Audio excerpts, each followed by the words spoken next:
Oke, halo semua dan akhirnya tibalah kita di MotoGP 23 untuk karir episode ke-94 dan kabar bagusnya hari ini kita sudah tiba di benua Eropa cuy, yang mana persaingan pasti bakal lebih merata. Terlebih lagi kita bakal balapan di track atau sirkuit Jerez di Spanyol yang notabene lebih klop lah sama Yamaha juga. Ya semoga aja lah hari ini bisa meraih hasil yang maksimal. Sementara itu di klasemen setelah 3 balapan, Jorge Martin masih menjadi yang paling tinggi untuk poinnya dengan total 61 poin. Sementara itu Pecco Bagnaia ada berada di posisi kedua dengan jarak minus 2 poin, yang berarti Pecco menjadi pesaing terdekat dari seorang Jorge Martin. Sementara itu untuk De Vries masih terpaut jarak yang cukup jauh dengan berada di posisi ketiga dengan total jarak minus 25 poin. Itu sangat jauh sekali. Terlebih lagi di klasemen tim, Kamel Yamaha MotoGP itu sangat menderita cuy. Soalnya kita cuma seorang diri bersaing di barisan depan. Seorang Kobayashi yang digadang bakal menjadi musuh kita di musim ini, malah dia ampas sekali. Padahal di Winter Test kemarin Kobayashi kayak menjanjikan, cuman entah kenapa sekarang dia malah makin ampas banget cuy. Kayak ya dia ngeprank dong. Bahkan di klasemen pabrikan pun kita masih tertinggal yang tadi dengan jarak minus 31 poin. Oke, nggak apa-apa. Ya meskipun notabene si Jorge Martin kalah kemenangan dari Pecco Bagnaia, tapi Jorge Martin yang sekali meraih kemenangan dan juga konsisten untuk berada di zona podium, dia bisa menjaga perolehan poinnya. Beda dengan si Pecco yang 2 kali meraih kemenangan, cuman tidak bisa untuk konsistensi berada di zona podium. Makanya dia berada di urutan kedua di klasemen sementara waktu. Nah sekarang di Jerez, apakah Yamaha bisa menunjukkan taringnya atau keperkasaannya di seri Jerez? Let's see aja. Oke, di sesi kualifikasi kita berhasil tembus di Kyoto dan di sini kita ngelakuin beberapa settingan yang sebenarnya nggak jauh beda dengan di seri Portimao. Hanya saja di Jerez ini kita sedikit main di bagian geometri agar motornya lebih lincah ketika diajak belok atau seperti di pergantian direksi. Dengan begitu kita bisa lebih lincah dan bisa melahap tikungan dengan sangat baik, dengan harapan bisa meraih pole position. Ya semoga aja.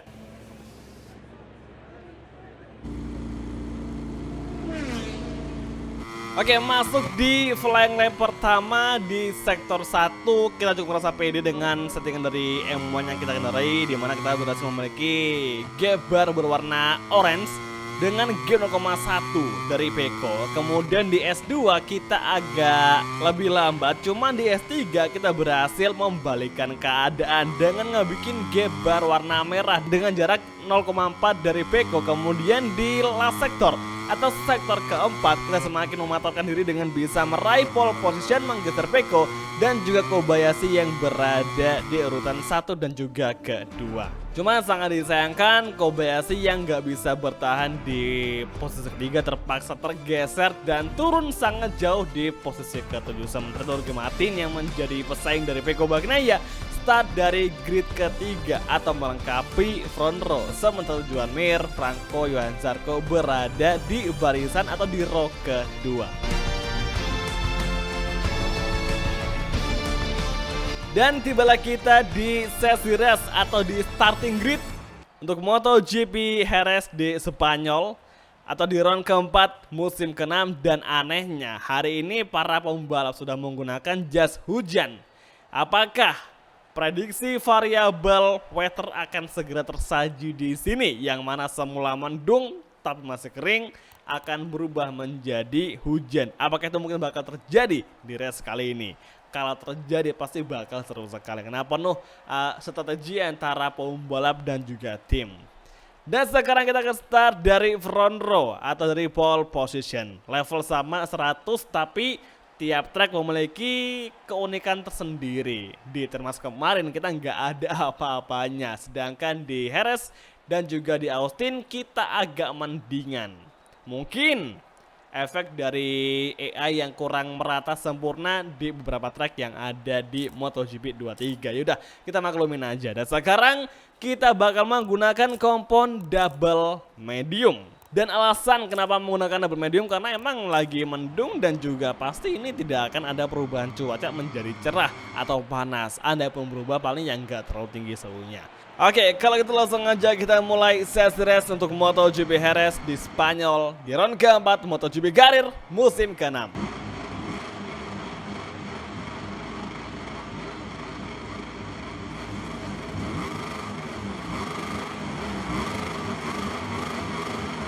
Oke semua, dan inilah dia untuk sesi race kelas MotoGP Jerez Spanish Grand Prix round keempat. It's on the way dan langsung saja Pecco start bagus, Martin pun start bagus hingga sekarang di first corner. Nampaknya trio Ducati langsung menjadi momen yang sangat mengerikan bagi Yamaha. Bahkan sekarang Joan Mir pun harus terpaksa menyingkir dari serangan Ducati. Namun sekarang Rizrio berhasil kembali mengamankan podium ketiga. Cuman sayangnya Jorge Martin sama Pecco Bagnaia udah menjauh dari pandangan kita cuy. Gak masalah, masih ada 6 lap yang bakal kita tempuh di Spanish GP. Pokoknya seperti yang udah sering gue bilangin berkali-kali, meskipun di kualifikasi hasilnya begitu, di race-nya nggak akan sama, kemungkinan besar nggak akan sama.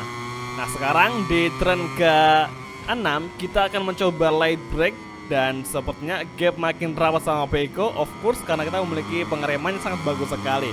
Terlebih lagi kita mengatur beberapa setengan yang khusus buat pengereman dan juga pengendalian. Oke, sekarang kita bakal early braking, kita overtaking Francesco dan terjadi sudah overtaking dari Rizrio kepada Francesco Bagnaia yang terjadi di tikungan ke-8 tadi. Dan saat ini di sektor keempat awal Rizrio sudah berada kembali di posisi kedua, dan namun saat disayangkan Johan Zarco Pecco Bagnaia sudah berada di belakang kita. Apakah ancaman dari Ducati di belakang kita akan segera tersaji di lap kedua? Let's see aja, karena biasanya di lurusan Ducati sangat unggul akan Yamaha. Dan benar saja, Johan Zarco datang melakukan aksi overtaking di akselerasi, namun di pengereman turn 1 Kamel Yamaha akan segera melawan kembali. Apakah mungkin ada celah yang bisa dimasuki? Namun sepertinya di turn 1 belum bisa. Kita coba di turn kedua, ada celah, kita overtaking Zarco dan akhirnya manuver terjadi. Namun kembali Zarco melawan dan di tikungan high speed turn keempat kita kembali melawan Zarco dan overtaking tersaji. Zarco turun di posisi ketiga. Oke, stay in the line, ke fokus ke fighting. Duo pertama masih menjepit Kamel Yamaha MotoGP dan Zarco kembali menyusul dengan bantuan RHD dan juga power dari Desmo Stedici. Di turn ke-6 kita bisa mendefense serangan dari Zarco, namun apakah di sektor 3, sektor keempat Zarco akan kembali menyerang? Kita harus wajib waspada. Ke fokus ke fight dan sekarang gap dengan Martin semakin rapat. Peluang bagi Yamaha meraih kemenangan akan kembali terbuka. Di entry corner kita masuk, namun Martin kembali mendefend residen kita hingga sekarang di tikungan ke-10. Last sektor menuju turn ke-11 kita overtaking dari inside line dan manuver epic klasik dari Yamaha Kamel yang terjadi di turn ke-11 tadi membuat Rizrio berada di posisi puncak atau race leader sementara waktu. Last corner menuju lap ketiga, Ducati Power akan datang menyusul M1 dan benar saja side by side tidak bisa dilakukan. Dan sekarang di turn 1 Martin mendefend di inside line, dia mengunci jalur terdalam hingga akhirnya kita gagal mengovertaking. Defend dari Martin begitu kuat sekali hingga sekarang di turn kedua kita menyerang kembali, namun Martin masih defend. Bahkan sekarang Zarco pun juga menyusul. Duo Prima Pramac Racing sangat tampil kuat sekali sejauh ini di lap ketiga sektor kedua. Manuver Martin sangat-sangat mengerikan. Lap ketiga awal di turn 1 pertahanan Martin sungguh memaksakan sehingga dia mengambil bagian dalam tanpa memikirkan resiko yang ada untuk pembalap lainnya. Dan kita hampir saja menabrak Jorge Martin di turn 1 tadi. Dan untung saja kita sempat menghindar. Kalau nggak menghindar pasti bakal chaos sekali. Bisa saja kita berdua terlibat crash dan gagal membawa pulang poin maksimal. Tapi sih overall kita udah bisa kembali untuk fokus lagi nih di racing line. Karena tadi hampir aja kita dapat si Zarko dan ya untung aja nggak sampai di overtaking dan masih bisa kembali berada di posisi kedua dan berebut kembali untuk battle dengan Jorge Martin. Oke, last sektor game semakin rapat. Lap ketiga akan segera usai. Rizrio tengah berjuang keras memburu Jorge Martin menuju lap keempat. Exit corner, RHD on. Apakah di lap keempat ini kita bisa kembali mengovertake Jorge Martin di bagian yang sama? Oke, first corner, Martin masih mendefend dan aman di posisi pertama tanpa harus di overtaking oleh Rizrio. Turn kedua, apakah bisa? Malah melebar. Rizrio melebar, ngebuat mistake sehingga kehilangan race space untuk bisa menjaga jarak aman dengan Jorge Martin. Dan Johan Zarco kembali ngerapatin gap dengan Rizrio. Apakah Johan Zarco akan menyusul di lurusan menjelang tikungan ke-6? Mari kita lihat bersama-sama di exit corner. Johan Zarco semakin rapat mencoba menyusul, namun di entry corner kita masih bisa mengamankan posisi kedua dari serangan Johan Zarco. Fokus fighting lap keempat dan race GP Jerez tinggal 3 lap lagi. Di antara Jorge Martin, Rizrio, siapakah yang bakal mereka menangan di cuaca yang sangat tidak menentu yang sementara masih cloudy dan kita menggunakan baju jas hujan yang nggak tahu apakah bakal terjadi hujan. Oke, tren ke-10 kita overtaking Martin dan nyaris saja last sektor. Oke, kita overtaking Martin dan terjadi sudah manuver klasik yang lagi-lagi terjadi di tikungan ke-11 dan sekarang tren ke-12, tren ke-13, entry corner. Lorenzo corner dan kini di exit corner menuju lap kelima. Martin kembali menyusul dengan bantuan RHD, bantuan disposisi dan sekarang di first corner Rizrio take the lead kembali. Di 2 lap lagi race GP Jerez menuju tren kedua entry corner. Agak kita terlalu late break sehingga kita melebar dan sekarang duo Prama kembali menyerang kita. Jorge Martin kembali mengambil pimpinan race dari Rizrio, namun Zarco masih bisa kita serang lagi sesaat lagi, semoga saja. Oke, high speed corner menuju lurusan jelang tikungan ke-6. Come on, RHD on. Fokus ke fighting. Zarco fast lap tapi kita nggak bakal nyerah. Langsung aja tarik tuas rem. Kita hard braking di tren ke-6. Kita overtaking Zarco namun belum bisa. Namun kill semakin rapat dan masih terjaga. Sektor ketiga kita masuki lap kelima. Sungguh mendebarkan. Apakah last sektor bisa kita manfaatkan? Sekarang Zarco kita rapatkan kembali menuju tren ke-9 entry corner. Hati-hati, oke, fokus ke fighting. Duo Pramac sangat menjanjikan, tampil kompak sekali. Last sektor tren ke-11 kita let break sehingga bisa ngerapatin gap dengan duo Pramac. Tapi di last corner apakah manuver akan terjadi? Sepertinya belum bisa kita lakukan. Exit corner menuju lap ke-6 dan race GP Jerez akan segera usai. One more lap, MotoGP Spanish akan segera usai. First corner, hard braking from Riz. Dan kini kompon medium kita masih cukup aman. Di tren kedua kita early braking sembari mengovertaking Zarco, namun sayangnya belum terjadi overtaking. Fokus ke fighting. Sektor 1 akan segera usai dan sekarang di tikungan keempat menuju tren kelima high speed corner. Oke, early braking, stay in the line dan sekarang saatnya tancap gas kembali lurusan menuju tren ke-6. RHD on lagi-lagi, kita makin bisa untuk bermanuver di sini. Kita hard braking from race, overtaking Zarco udah kita block pas namun kita kecolongan kepanci dengan Zarco.